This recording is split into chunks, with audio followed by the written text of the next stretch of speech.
SDA yang luar biasa. Syederalun Bupati Aceh Selatan Haji Mirwan mengunjungi kantor harian Serambi Indonesia di Kampung Menasa Manyang, Kecamatan Inginjaya, Aceh Besar pada Senin 24 Maret 2025. Dalam kunjungan tersebut, Mirwan didampingi Kepala Dinas Pemberdayaan Masyarakat dan Kampung atau DPMG Aceh Selatan, Agustinor, beserta stafnya. Kehadiran orang nomor 1 di Aceh Selatan itu disambut oleh pemimpin perusahaan Muhammadin, pemimpin redaksi Zainal Arifin M. Nur, wakil pemimpin perusahaan Firdaus Darwis, asisten manajer iklan Kurniadi, serta supervisor event dan promosi Suberdani.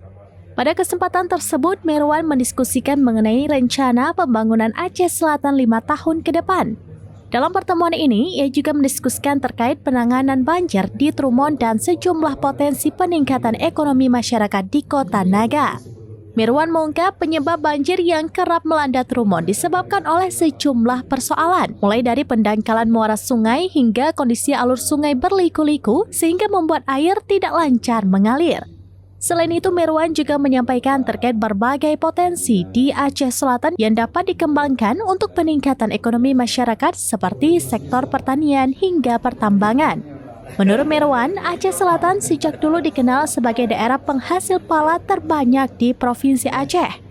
Namun beberapa tahun ini, para petani mulai meninggalkan pala lantaran serangan penyakit dan hama yang menyebabkan pohon pala mati. Atas dasar itu, Mirwan terdorong untuk mengembangkan berbagai inovasi lainnya di bidang pertanian, termasuk meyakinkan masyarakat untuk menanam nilam.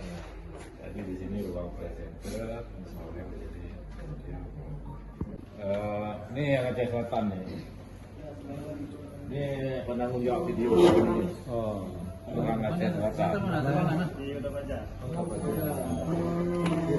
Dari Aceh Besar, Rianza, SerambiNews.com. Download Tribun X sekarang, menghadirkan lokal menjadi Indonesia.